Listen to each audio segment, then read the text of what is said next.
Hey, it's Dave. So, we've got a big announcement by OpenAI just moments ago, a few hours ago, and they are announcing ChatGPT plugins.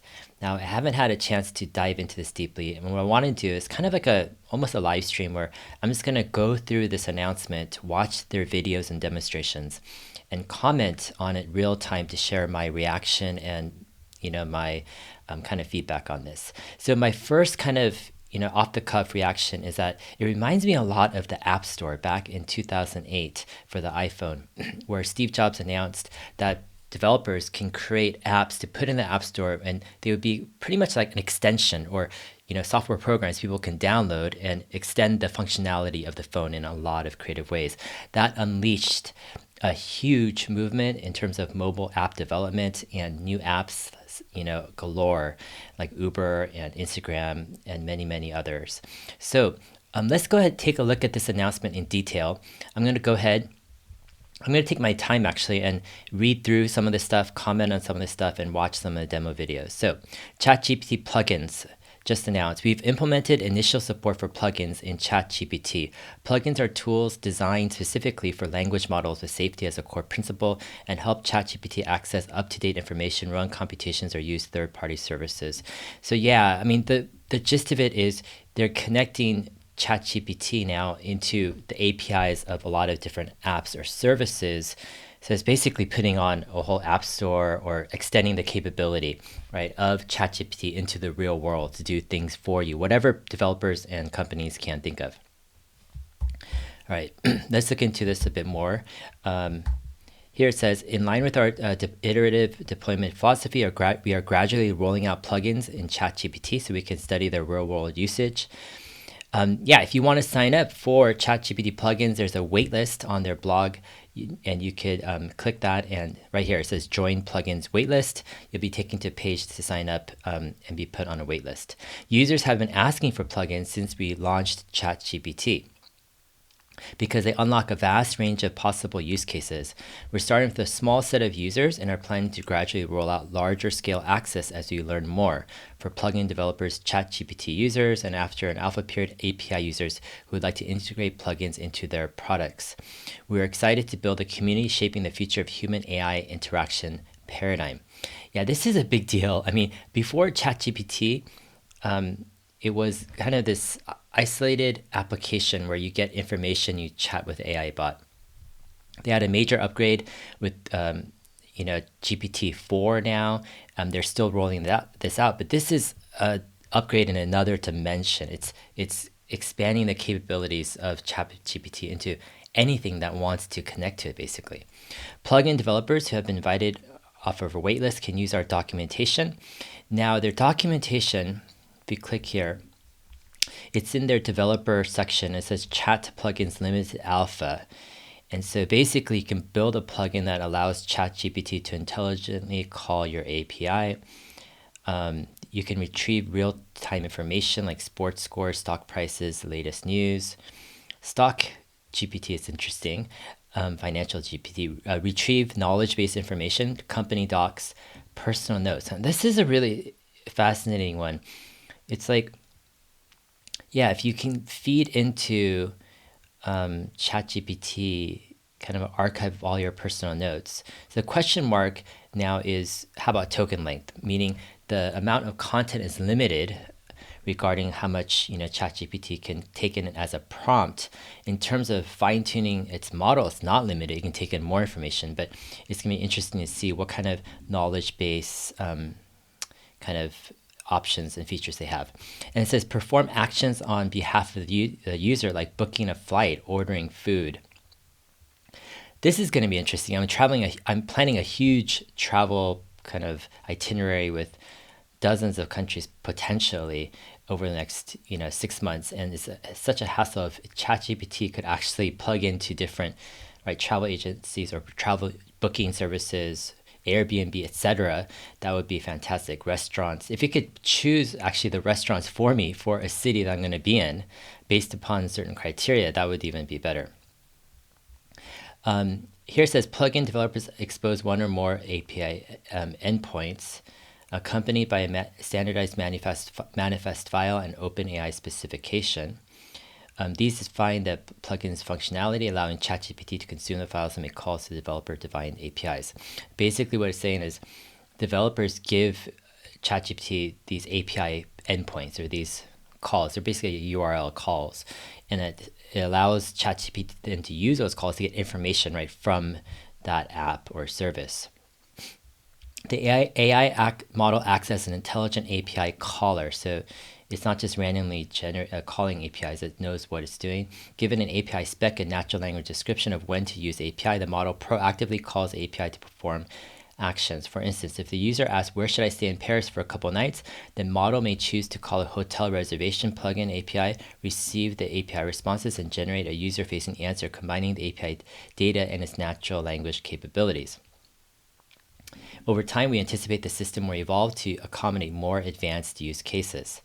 Yeah, again, App Store, thoughts. This is just the beginning. If you could layer in, right, thousands or millions of different services and API requests on top of this intelligent agent that is able to perform tasks and do things for you in the real world. Amazing. All right, what's the plugin? How does a developer create one of these plugins? To build a plugin, it's important to understand the end-to-end flow. One is you create a manifest file and host it at your domain, well-known AI plugin.json. So yeah, it's basically a JSON file, which is a text file in JSON format, a specific format that a lot of web apps use. The file should include metadata about your plugin, so the name, logo, details, the authentication required, and an OpenAI spec for the endpoints you want to expose. Okay, the model will see the OpenAI description fields, which will be used to provide a natural language description of the different fields. We suggest exposing only 1 to 2 endpoints in the beginning, with a minimum number of parameters to minimize the length of the text. The plugin description, API requests, and API responses are all inserted into the conversation with ChatGPT. This counts against the context limit of the model.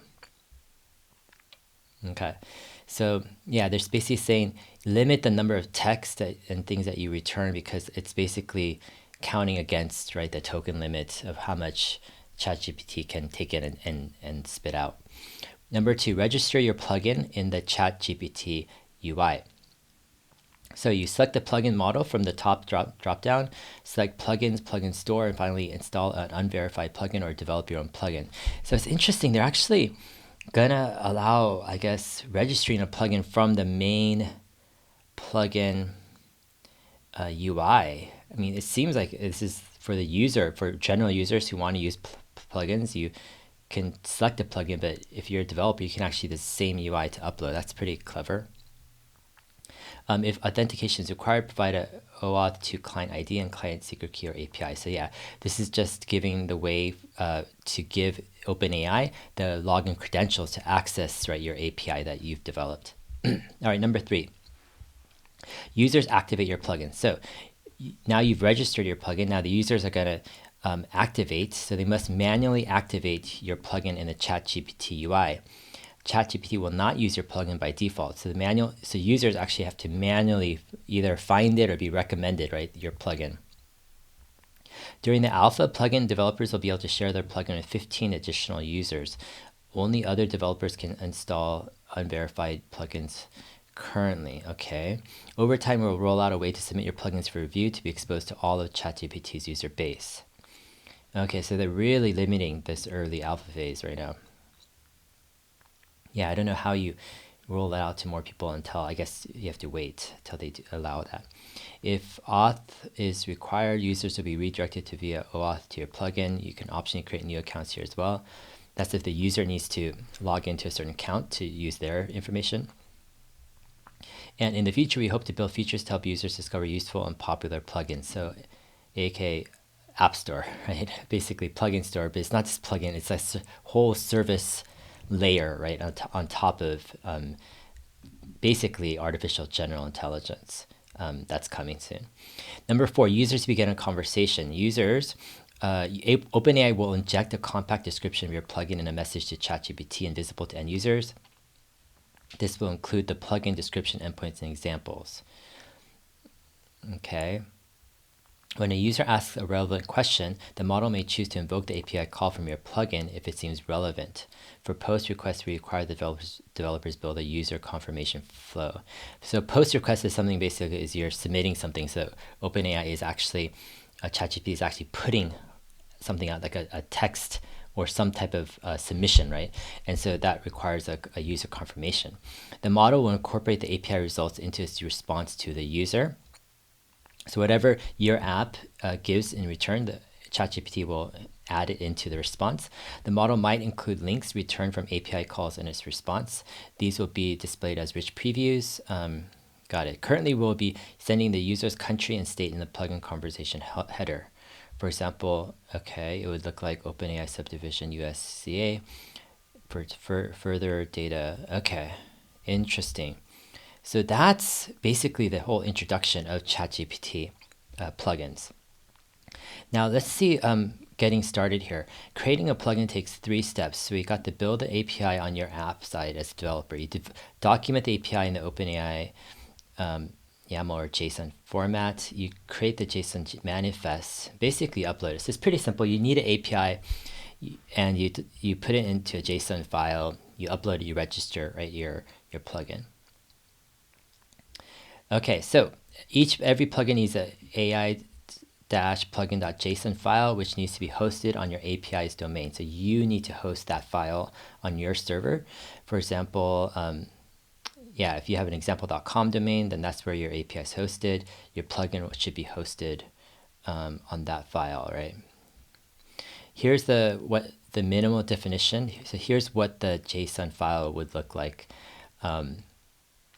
You would have kind of the name, the description, the API URL, and some legal info. So it's basically kind of the App Store description in a sense. Like it's the plugin description, right? It's all in a file. So here's all the different fields that they're allowing you to do. Contact, email, logo, URL, legal information, API, all that stuff. Okay, so then you've got different authentication methods, right? This is how ChatGPT will connect with your API. So you're going to define how it's going to do that. And then you've got to build an OpenAI specification to document. So basically, here's a sample of what a description would look like. So this is for OpenAI, right, to know what your plugin does. So it's going to tell what it does and what it returns, basically, your API. All right. We've got a 200 character max limit for each API endpoint in the API specification, max limit for the parameter description. Okay, and then running a plugin.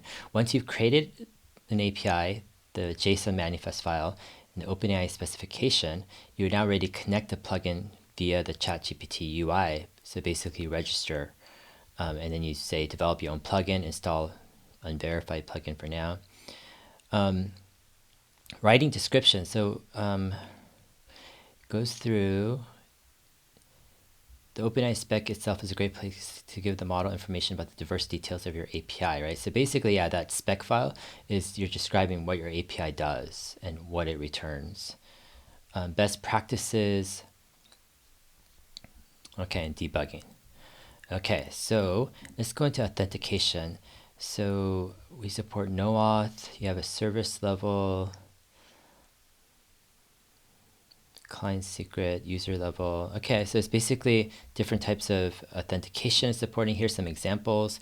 You could do a simple to-do list, sports stats program stats API. Let's say you run a service that has sports stats. So you basically have a JSON file. Here's your API stuff, an OpenAI spec to describe what you're doing here. Production, rate limits. Yeah, saying basically you could consider rate limits, domain verification, manifest, okay. And then we've got FAQ, how is the plugin? Plugin connects ChatGPT to external apps. If a user enables a plugin, ChatGPT may send parts of their conversation and their country or state to your plugin. got it. And right now, yeah, plugin policies. Plugin policies. Okay. So OpenAI has a separate section on plugins. The plugin manifest must clearly have the stated description that matches the functionality. Don't include irrelevant, unnecessary, or deceptive terms in the plugin. Don't use plugins to circumvent or interfere with OpenAI's safety systems. Don't use plugins to automate conversations with real people, whether by stimulating a human-like response or by replying with pre-programmed messages. Plugins that distribute personal communications or content generated by ChatGPT must indicate the content was AI generated. Okay. All right, so that was the developer documentation. Pretty cool stuff that they've thought through that stuff. You could see how they've thought through a lot of stuff. Some of the stuff, like for example, in terms of rolling out, like the plugins to how are you going to test it, how are you going to roll it out to more users. They're still working through those issues, but they have a good foundation of what these plugins are, how are you going to create them, upload them, use them, etc. All right, let's go back to OpenAI's blog post here. We looked at their documentation, and it says the first plugins have been created already by a list of different companies. So Expedia, bring your trip plans to life. So basically, I'm guessing it'll bring in flight information probably, right? Maybe hotel information from Expedia. Perhaps even let you book the flight, but it might let you it'll probably kick you out to book the flight on Expedia's page, but it'll give you the final page to check out. That's my guess, with hotels and with flights. Maybe rental cars too. That's the same thing with Kayak. It's interesting they have two similar sites here.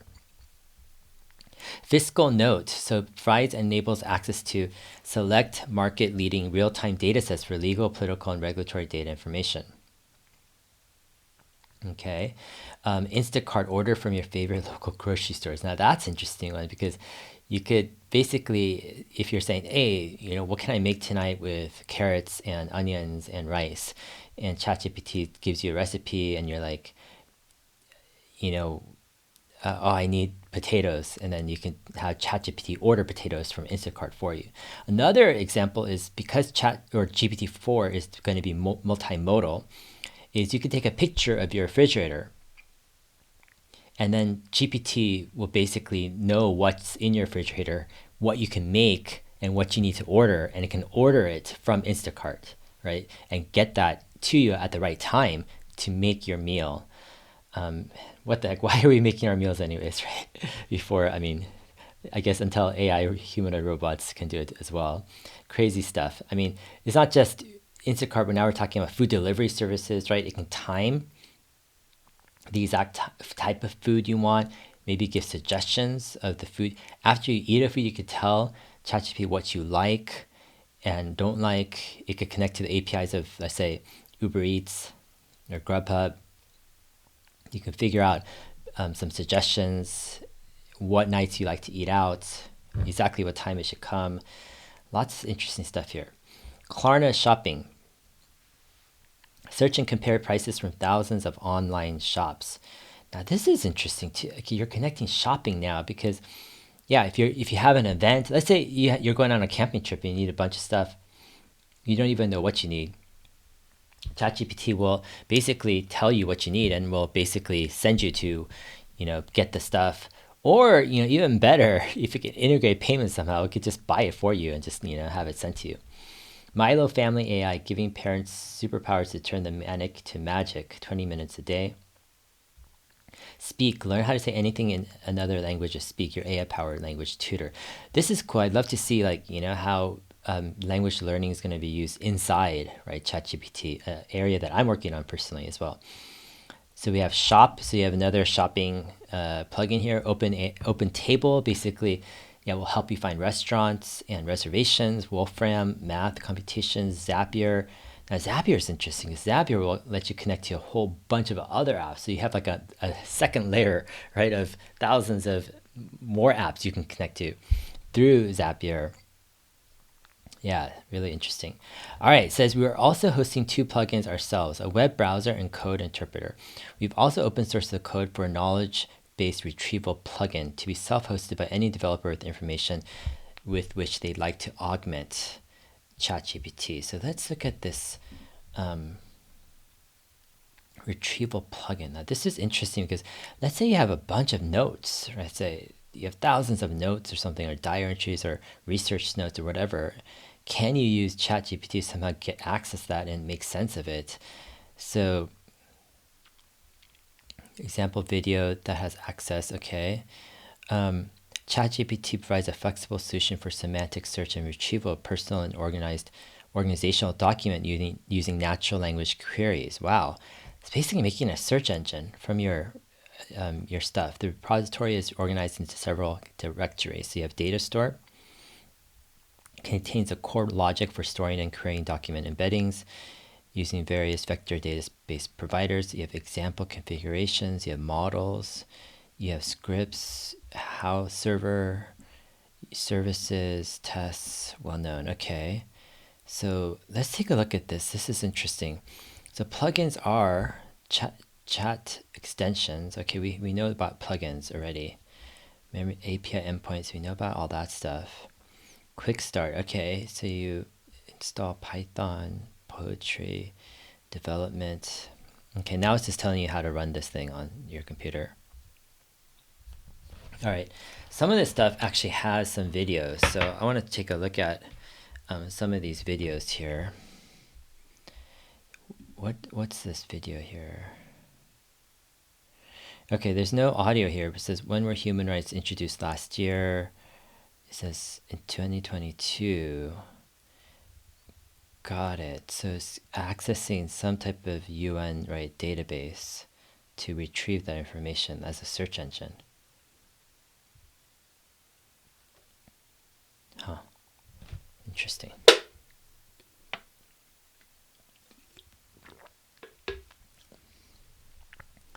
Wow, that's pretty cool.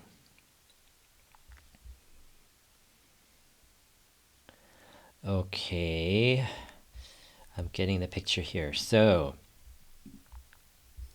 let's go back to here. So let's do this retrieval plugin. So what I'm thinking is, it doesn't have a ton of information on how this is working, but my hunch is it seems like it will index kind of your files for you.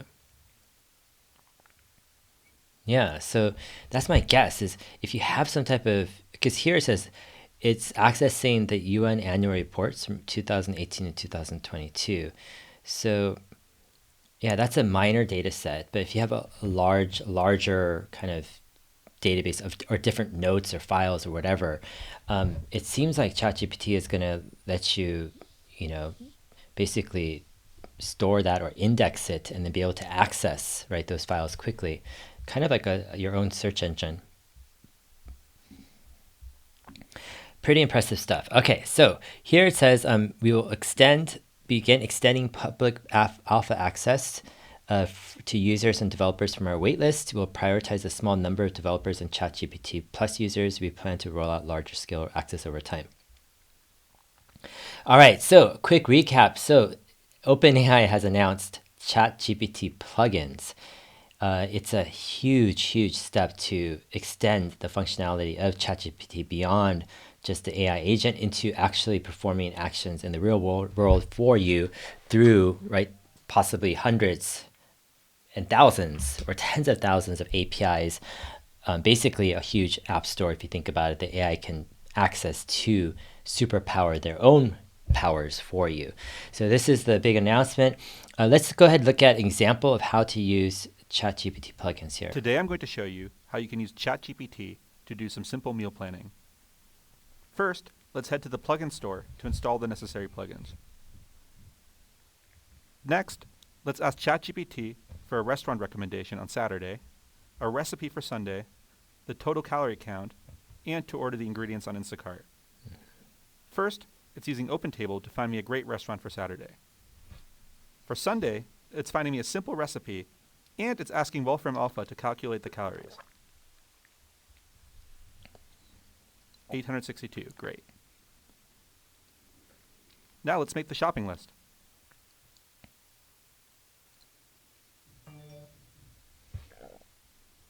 All right, all we have to do to order the ingredients is click the link.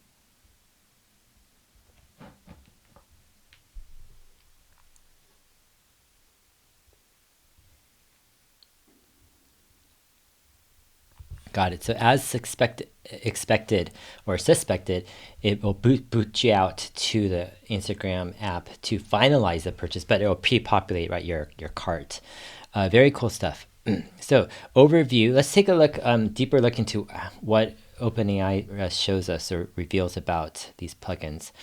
Language models today, while useful for a variety of tasks, are still limited. The only information they can learn is from their training data. So you've got this boxed-in model. This information can be out of date. That's one of the limitations of ChatGPT right now. I think their training data is like September 2021 until then. Furthermore, the only thing language models can do out of the box is emit text. Yeah, so it's limited with text right now.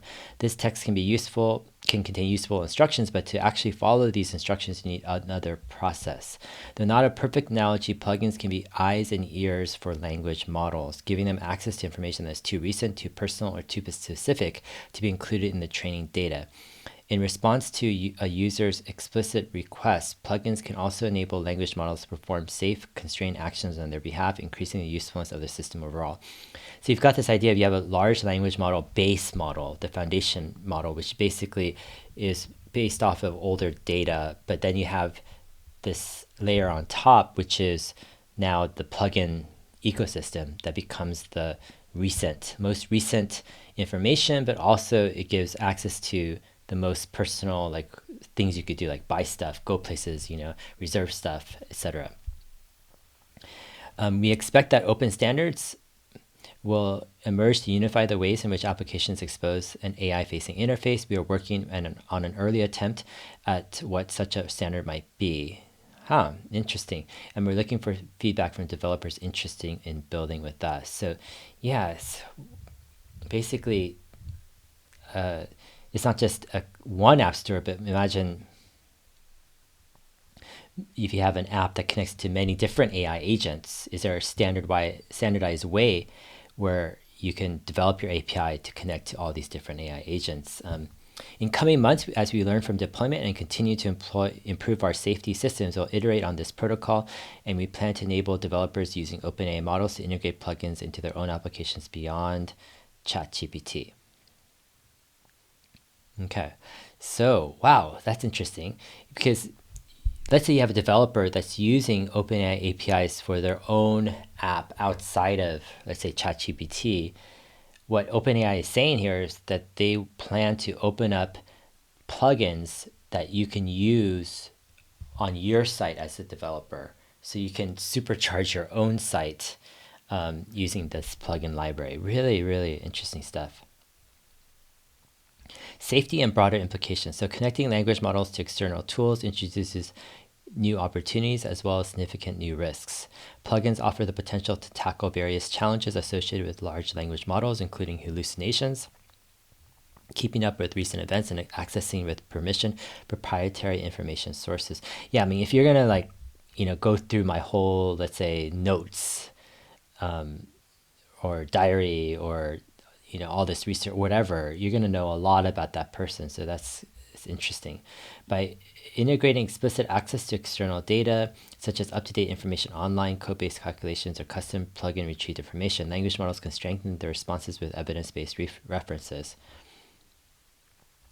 Okay, so it's going to extend the value of these plugins, but there's a risk it could be used by bad actors, could defraud, mislead, or abuse others. Yeah, I mean, there's a lot of potential negative things that can happen as well.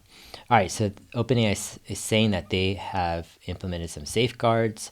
They've done red teaming exercises, or basically having people try to break the system. And they've discovered ways to perform prompt injections, send fraudulent and spam emails, bypass safety restrictions, and misuse information. So if they find that, then they can try to fix, right, those those ways or those things. So, and they're saying they have a research access program, the evaluation evals net framework. Yeah, so it's basically saying that, this is a risk, but they're trying to minimize the risk.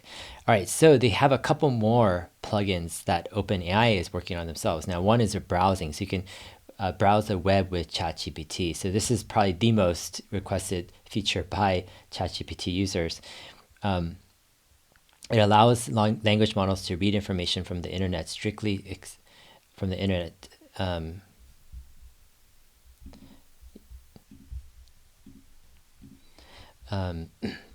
Yeah, so from the internet strictly expands the amount of content they can discuss going forward, going beyond the training corpus to fresh information from present day. So yeah, allows ChatGPT to access the internet. I mean, this is like the awakening moment, right, for ChatGPT here.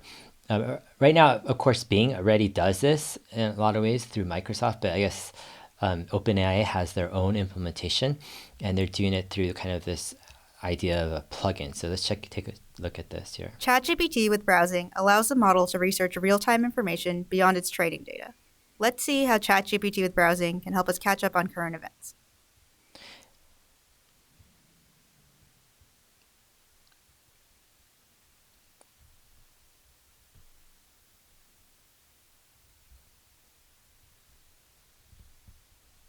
ChatGPT with browsing uses the Bing API to search, and it uses a text-based web browser to go beyond just search results to actually navigate websites. It can synthesize information found across multiple sources to give us a more grounded response.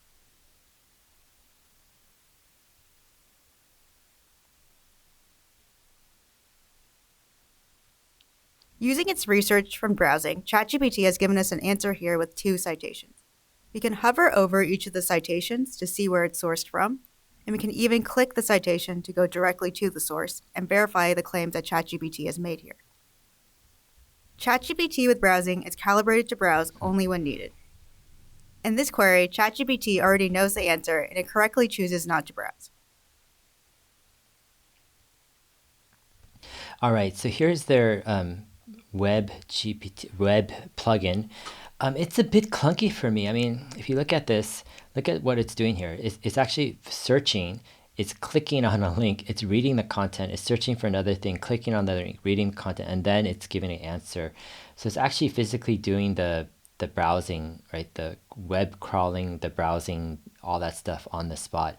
I think probably a more interesting implementation would be, why not keep ChatGPT up to date all the time, right? So it's just crawling the web constantly with real-time information, and it just gives you the answer, whatever answer you need, right on the spot. You wouldn't need a separate, web plugin to do the physical, let's say, web searching right now, because it would always be up to date, right, with all the current web content. To me, that would be a much more kind of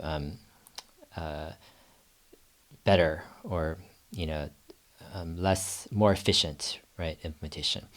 All right, so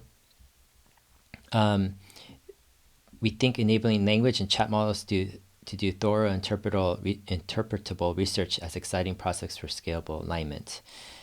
All right, so here's browsing information. So here's a safety consideration, because you're browsing the internet.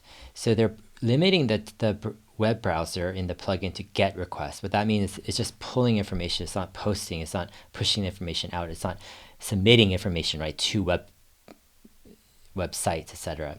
So that's one issue, is because it's a safety issue.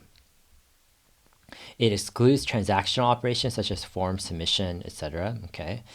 It uses the Bing Search API, so Microsoft is vetting for the reliability of the websites that it's searching. It has safe mode to prevent the retrieval of problematic content. So this is maybe, again, from Bing Search API, so they don't have to create their entire own,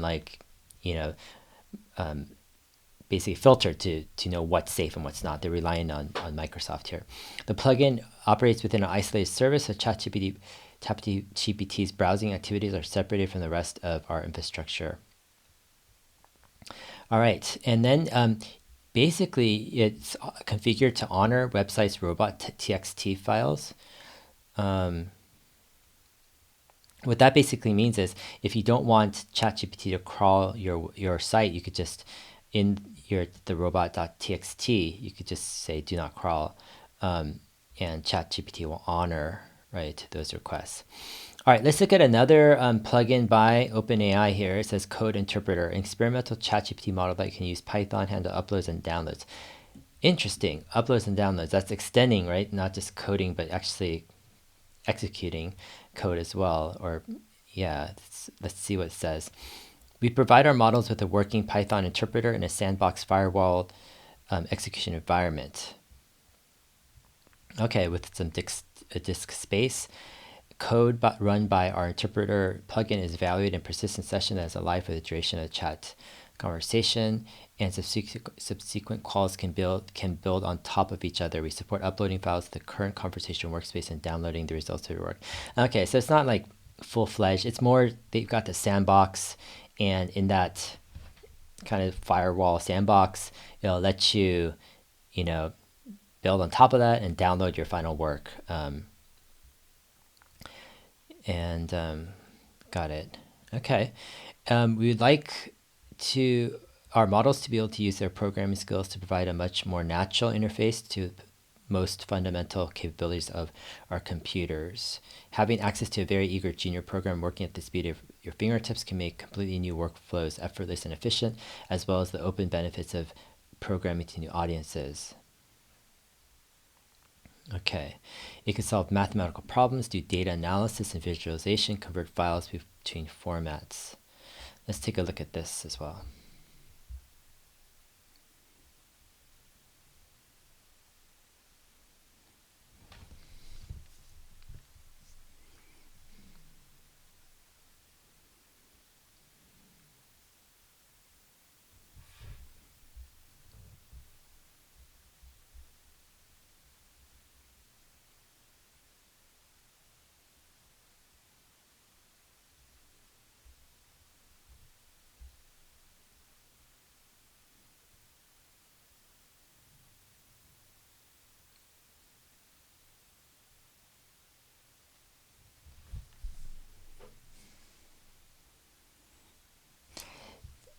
Interesting. So it's basically doing these calculations on the spot with graphing as well. And then you could basically tell ChatGPT to do different things and show you different parts, right, of the graph, make new calculations.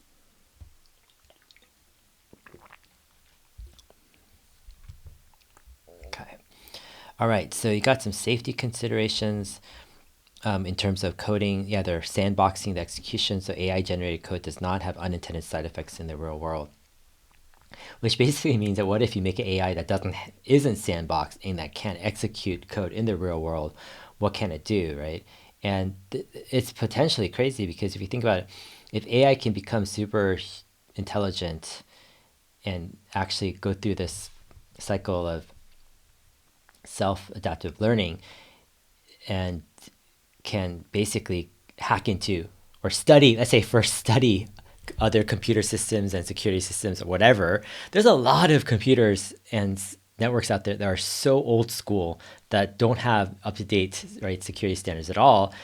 You could basically research, right, comb the web, discover all of the vulnerabilities. You could even save those vulnerabilities, right, for later. But there's a lot of mischief and a lot of crazy harm and potentially like global consequences that can happen, right, with AI. And let's say you have a malicious, even government actor that uses AI to do that.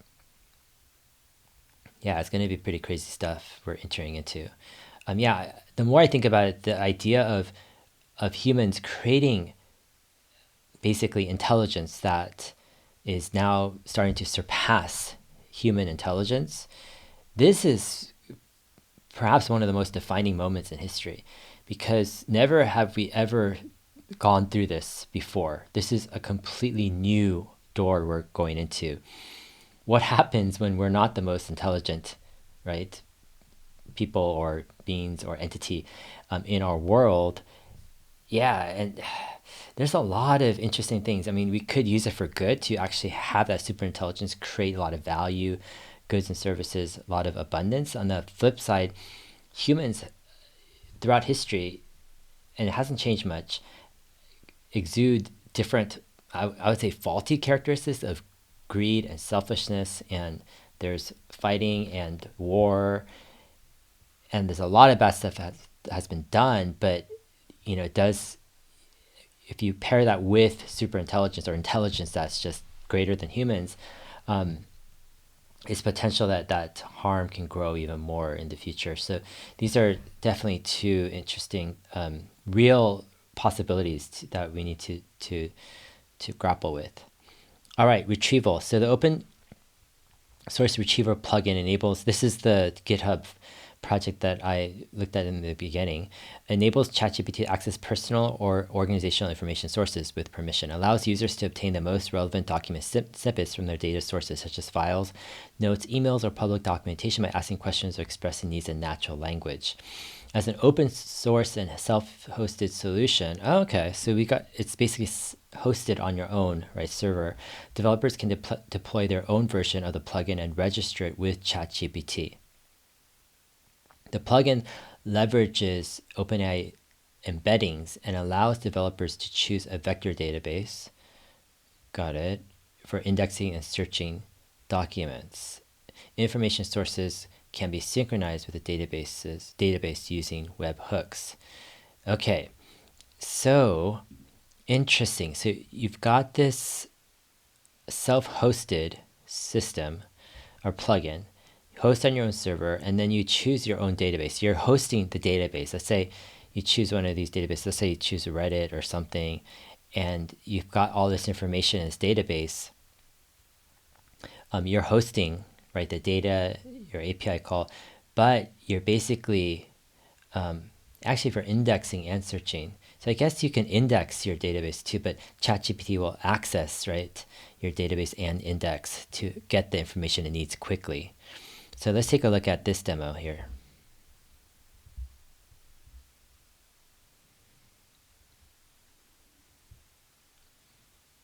Okay, this is the same demo that we had before. So this is kind of, if you look at the very beginning here, look at this. We'll stop it here. So you have model plugins alpha. Interesting. So I guess it's giving you an option to do plugins. The retrieval plugin allows ChatGPT to search a vector database of content and add the best results into the ChatGPT session. This means it doesn't have any external effects, and the main risk is data authorization and privacy. Developers should only add content into the retrieval plugin that they are authorized to use and can share in users' ChatGPT sessions. Okay, so coming back to full circle here are the third-party plugins. So you've got OpenAI's plugins that they're working on, but you've got now this whole third-party plugin ecosystem that they're developing, and here's kind of their thing. You can choose different plugins. You have a plugin store here at the bottom. Hold to go to waitlist. That's interesting. Third-in plugins are described in the manifest file. We went through this in the documentation for developers. You build the API, you create the OpenAI specs and the manifest file. And then when starting a conversation at chat.openai.com, users can choose which third-party plugin they'd like to be enabled. Documentation about the enabled plugins is shown to the language model as part of the conversation context, enabling the model to invoke appropriate plugin APIs as needed to fulfill user intent. For now, plugins are designed for calling backend APIs, but we're exploring API plugins that will call client-side APIs as well. So actually, if you call a client-side API, you can actually have the whole interface of an app or service inside, ChatGPT. Interesting stuff. All right. So here was, let's see if this is a new one or old one. Today I'm going to show you how you can use ChatGPT to do some simple meal planning. Yeah, this is an old one. First, let's head to the plugin store to install the necessary plugin. Okay, let's do this developer plugin experience. I don't think we watched In this clip, before. I'm going to show just how easy it is to build a plugin and add it to ChatGPT. We're actually going to use ChatGPT to write our plugin for us. I have a prompt here that'll work. A plugin consists of basically three things: an HTTP server, an OpenAPI spec that describes the server's API, and a manifest file, which we'll hear more about in a second. While ChatGPT is writing our plugin code, let's start a code sandbox where we'll host our plugin. I asked ChatGPT to write my plugin using FastAPI and Unicorn, so I'll add those to the requirements file and restart the sandbox so that the requirements get installed. While that's happening, let's look at what goes into a manifest. A plugin manifest is a JSON file which contains simple metadata telling ChatGPT how to show the plugin to the human, as well as how to describe it to the model. Here we see that our plugin's name is going to be To-Do Demo. The description that the model will see is going to be that this plugin is an app for managing a user's to-dos. And there's some other simple metadata, such as a logo URL and a contact email address. Let's add our manifest data to our code sandbox. Looks like ChatGPT is just about done writing the code for our plugin. Let's copy it and add it here as well. Let's quickly look at the code. We don't want to run model-generated code without double-checking it. So, looking this over, this is a simple FastAPI HTTP server with a few routes: a route to create a to-do, a route to list my to-dos, to get a particular to-do, to delete a to-do, and so on. This looks great. Let's restart the server.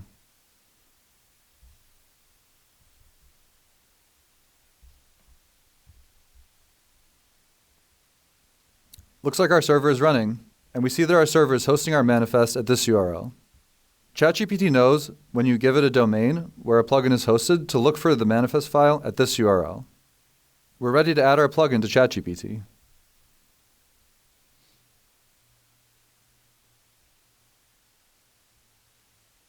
We see that based on the domain that I provided, ChatGPT found the manifest file, as well as the OpenAPI spec, downloaded them, and found our demo app there. Next, let's install that same plugin for ourselves as a user of ChatGPT.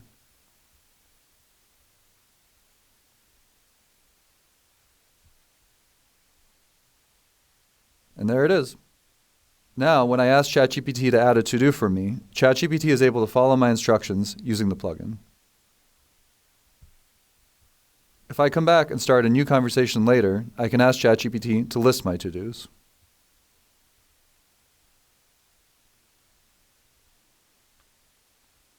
Thanks, ChatGPT. Huh, interesting. So that just went through kind of like the whole experience. Like we went through the documentation earlier, but creating the API, creating the JSON file, uploading it, registering it in their plugin ecosystem store. Impressive stuff. We're working to develop plugins and bring them to a broader audience. We have a lot to learn, and with the help of everyone, we hope to build something that is both useful and safe. All right, so acknowledgements. These are the folks working on this. And yeah, so overall, this is really interesting stuff from OpenAI. They've put a lot of work into this, you could tell, thinking through how to set up a whole ecosystem of plugins, basically app functionality that extends ChatGPT beyond, right, just the browser into a whole host of things. I mean, you could probably play games inside, ChatGPT, but it's not just inside ChatGPT. They're talking about extending it outside of ChatGPT, where other developers who access, let's say, OpenAI APIs can add plugins to the access to the plugin library or the ecosystem into their apps as well. So then basically you have, like, let's say you have another app so that connects to OpenAI, that basically it can connect to plugins as well. But maybe, yeah, I guess you can add plugins in your own app. I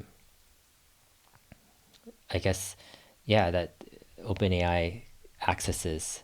I mean, it's, I guess, similar because it's going into OpenAI's chat service, accessing plugins and their data and their ability to execute stuff. and giving the user some information. Overall, though, yeah, super impressed. It's going to be interesting how this rolls out, what the first use cases are, and what the future of all this is. I mean, we're in the cutting edge of building, right, of humans building this intelligence that is becoming, more intelligent than humans, and extending that capability into a myriad of different things. And we're having, just the stuff roll out right before our eyes. All right, hope this has been helpful. We'll see you guys in my next video. Thanks.